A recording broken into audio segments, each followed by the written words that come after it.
Баршаңызға сәлем достар, менің каналыма қош келдіңіздер. Бүгін сіздермен түрік сериалдардан көріп жүрген ерекше дәмді сметананы пісіретін боламыз. Жасалу жолы өте оңай әрі қарапайым. Видеоның соңына дейін қарап, менің видеома қолдау көрсетіп қоюды ұмытпаңыздар.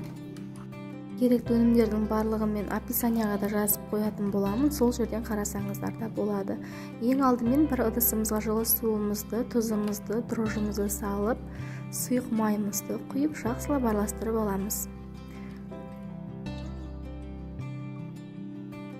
Содан соң қантымызды да салып, жақсылап араластырамыз.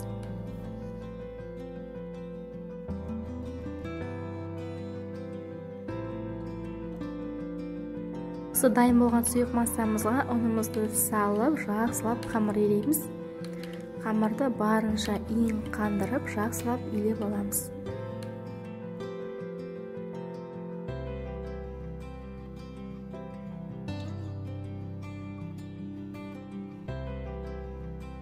Дайын қамырымызды 30-40 минутқа жылы жерге бетін жауып қойып қоямыз. Қамырымыз көтерілем дегенше күнжітімізді құрғақ табада жақсылап тоқтамай араластыра отыра қызартып қуырып аламыз. Тоқтамай араластырыңыздар, өйткені біркелкі болып шығу үшін. Кезекте шербетін дайындап аламыз. Бір үлкендеу ыдысқа суымызды, 2 ас қасық балымызды және жұмыртқаның ауызын қосып, жақсылап араластырып аламыз. Біздің шербетіміз дайын.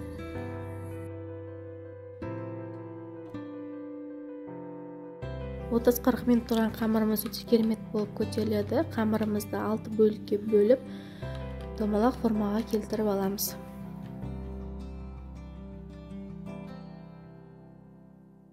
Соң қамырымызды алып, оны ұзынша етіп созып жая бастаймыз. Осылай 2 қолдың көмегімен ортасынан шетіне қарай тартып, ұзын етіп созамыз.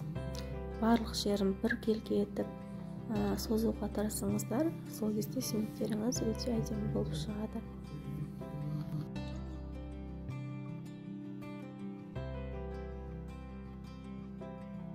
Содан соң қамырымыздың 2 ұшын бір-біріне біріктіріп, және де 2 жағы бір-біріне қарама-қарсы бағытта ораймыз. Сосын бір ұшын осы үлкен саусақтың көмегімен басып, екінші ұшын соның ішіне кіргізіп, жабыстырып аламыз. Видеодағыдай жасаңыздар, сол кезде өте әдемі көрінеді.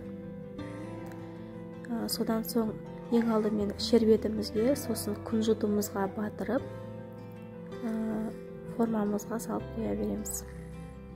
Сіздерге түсінікті болу үшін екінші рет қайта көрсетейін. Достар, рецептіні қарап отырып, менің каналыма тіркеліп, қоңырау белгісін басып қоюды ұмытпаңыздар.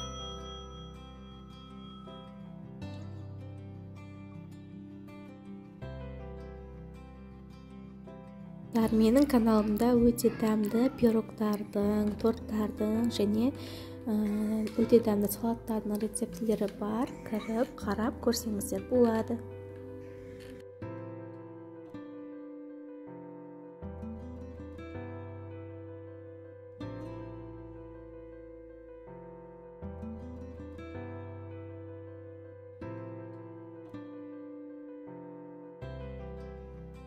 Дайын болған сметтерімізді қызып тұрған 180 градуста 25-30 минут шамасында қызартып пісіріп аламыз. Достар, сіздерге ұнайды деген сенімдемін. Бетіндегі күнжіті ерекше дәм беріп, өте ерекшеленеді.